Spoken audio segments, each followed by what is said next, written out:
10 నుంచి 100, 200, 300 ఓటర్స్ ఉన్నారు.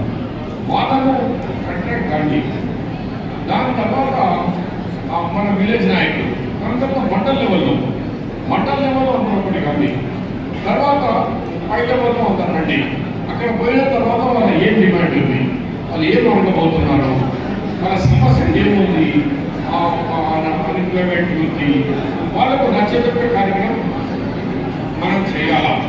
అవి చేయకుండా మన నాయకులు, కాంగ్రెస్ నాయకులు మనము వాళ్ళ ఫోకస్ వరకు పోయే వరకు, ఎందుకంటే పబ్లిక్ కాదు కదా, ఎవరికంటే పట్టణంలో ఉన్న వాళ్ళే ఎలిజిబుల్ ఉన్న ఓటర్స్ ఇస్తూ నమోదించిన వాళ్ళకే మనం పోయి చెప్పాలా. ఆ స్పీడ్ కావాలా. ఇప్పుడు వరకు మనం ఓటర్లు అట్రాక్ట్ చేయలేకపోయినాం, ఓటర్ దగ్గర మనం పోలేకపోయినాం. ఇప్పుడు వరకు పాపులేట్ లేదు.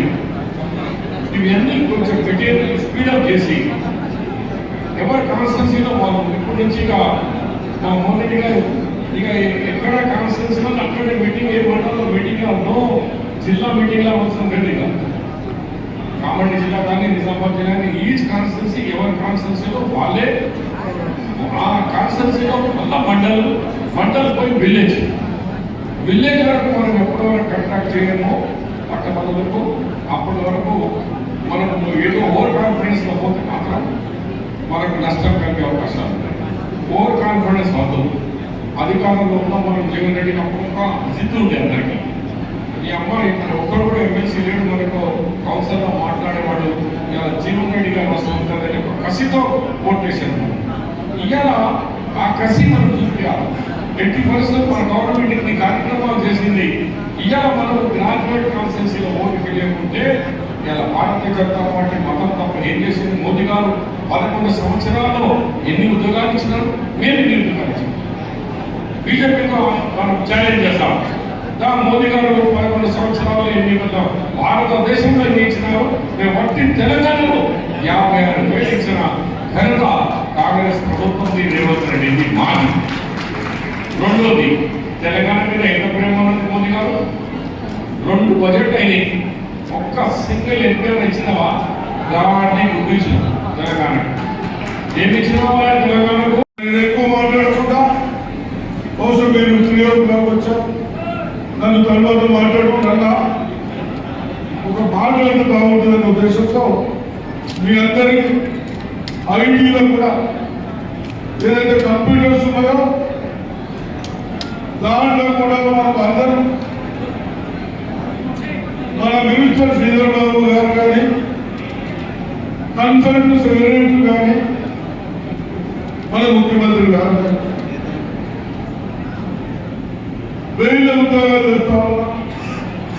దాంట్లో భాగంగా నేను శ్రీధర్ బాబు గట్టి చెప్పాను, మాకు కూడా బిల్డింగ్స్ ఉన్నాయి. మీరు ఏదైతే కంపెనీ వస్తుందో ఆ కంపెనీలో పర్ఫెక్ట్ చేయడానికి నా స్టూడెంట్స్, నా విద్యార్థులని ఒక 2 months ట్రైనింగ్ మేము ఇస్తామని చెప్పారు. ఎందుకు? మీరందరూ ఒక ఎంప్లాయీ కాదు, మీరు ఈ కాలం మీద మీరు నిలబడాలని ఉద్దేశంతో. మరి ఇవన్నీ చేసినప్పుడు ఇవన్నీ ఎప్పుడు చేస్తా ఉన్నాం? మీరు గతంలో కాంగ్రెస్ పార్టీని గెలిపించినందుకు చేస్తా ఉన్నాం. ఇప్పుడు కూడా పెద్దలు జీవన్ రెడ్డి గారు ఉంటే ఎమ్మెల్సీగా కౌన్సిల్ మాట్లాడేవాడు. నా పట్టభద్రుల గురించి ఇది అన్యాయం అవుతుంది, ఇది చేస్తే పిల్లలు బాగుంటుందని మాట్లాడారు. ఇప్పుడు కూడా నరేందర్ రెడ్డి మన క్యాండిడేట్ ఎడ్యుకేషన్ ఇన్స్టిట్యూట్ కడతా ఉన్నాడు. ఏం చేస్తా ఉన్నాడు? మన పిల్లలకు చాలా ఎడ్యుకేషన్ ఇన్స్టిట్యూట్స్ కడతా ఉన్నాడు. కాలేజీలు కానీ స్కూల్స్ కానీ విద్యను ప్రోత్సాహం చేస్తామని చెప్తా ఉన్నాడు. అటువంటి వాళ్ళు తప్పనిసరిగా రేపు మనం ఎందుకున్న తర్వాత ఆ స్కూల్లో చదువుతా ఉన్నాడు. మీరు కష్టపడి చదువుకు ఎంత అవుతుంది? ఆ చదివిన రోజుల్లో ఉన్నాం, రేపు జాబ్ సంపాదించాలని ఉన్నాం. కాబట్టి తప్పనిసరిగా అభ్యర్థి బెస్ట్. ఇప్పుడే చెప్పారు మా ఇళ్ళదే నాయక్ సార్. ఇంకో క్యాండిడేట్ ఎవరు బాబు? ఇంకో క్యాండిడేట్ ఎవరు? ఏం తెలుసు? బీజేపీ క్యాండిడేట్ ఎవరు? రియల్ ఎస్టేట్ చేస్తాడా? రియల్ ఎస్టేట్ చేస్తాడు. నీకే ముందుగా నిర్మిస్తాడు, నీ గురించి ఏం చెప్తాడు? అది ఆలోచించాలని చెప్తా ఉన్నాడు. తప్పనిసరిగా మా ఇంకా ఎక్కువ మంది ఉన్నారు మాట్లాడటంలో. ఐటీఐ, స్కిల్ డెవలప్మెంట్, పాలిటెక్నిక్ లో కూడా, పాలిటెక్నిక్ ఐటీఐలో కూడా చదువుకున్న వాళ్ళకు పర్ఫెక్ట్ గా టెక్నికల్లీ ట్రైనింగ్ ఇప్పాలని డిసైడ్ చేశాం. ఓ 45 days పరంగా ఏ పని చేసినా మనం సాధించుకోలేదు. ఒక స్కూల్ ఎవరన్నా ట్రైనింగ్ చేస్తారన్నా మనం చదువులేదు. మనం దయచేసి ప్రొఫెసర్స్ కానీ లెక్చరర్స్ కానీ ఏదో చదివించడం మా డ్యూటీ అయిపోయింది కాదు. చదువు అనేది ఎందుకు చదివిస్తున్నాం? కేవలం నాలెడ్జ్ కొరకే కాదు.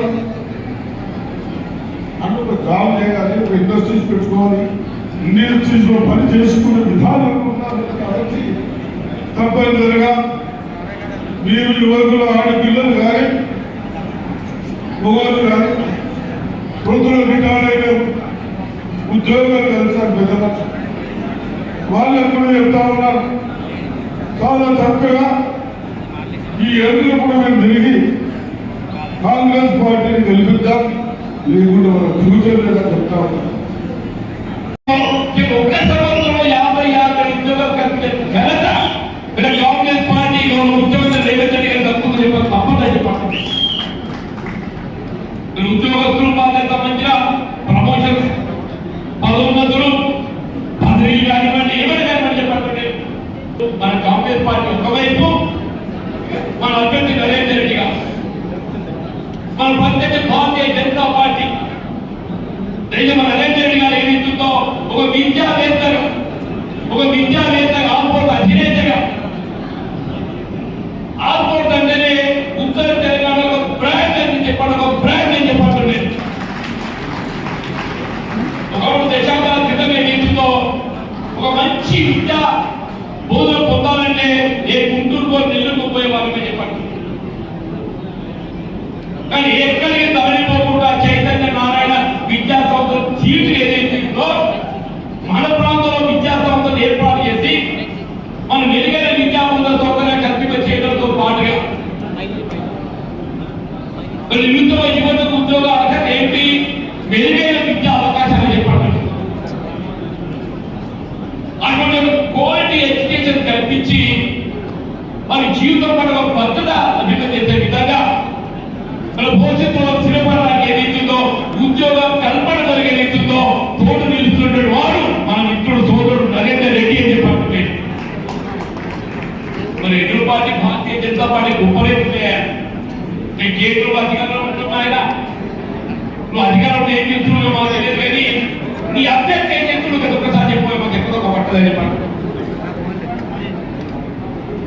మా అభ్యర్థి నరేందర్ రెడ్డి గారి యొక్క అనుభవం విద్యను తీర్చిదిద్ది విద్యావంతుగా తీర్చిదిద్దడంతో పాటుగా ఉద్యోగాల కల్పన, ఉద్యోగాలు పొందడంలో ఏదైతుందో వారికి అందరికీ శ్రమణ మా నరేందర్ రెడ్డి చెప్పండి. మీ అభ్యర్థి అన్యాయం ఏం చేస్తుంటే వ్యాపారాలకు ఏ విధంగా వ్యాపారం చేసుకోవాలో డబ్బులు గణించాలని ఓటేంటి అంతేగా చెప్పండి. దయచేసి ఆలోచించాలని, దయచేసి ఆలోచించాలని చెప్పండి. మీరు ఈ ఎన్నిక మనకు ఒక విధంగా సమాధానం చెప్పండి, సమాధానం చెప్పంటున్నా. ఈ ఎన్నికను యావత్ కాంగ్రెస్ శ్రేణులు, కాంగ్రెస్ కార్యకర్తలు అందరూ కూడా ఏదైతుందో ప్రతిష్టాత్మకంగా తీసుకోవాలని చెప్పి ప్రతిష్టాత్మక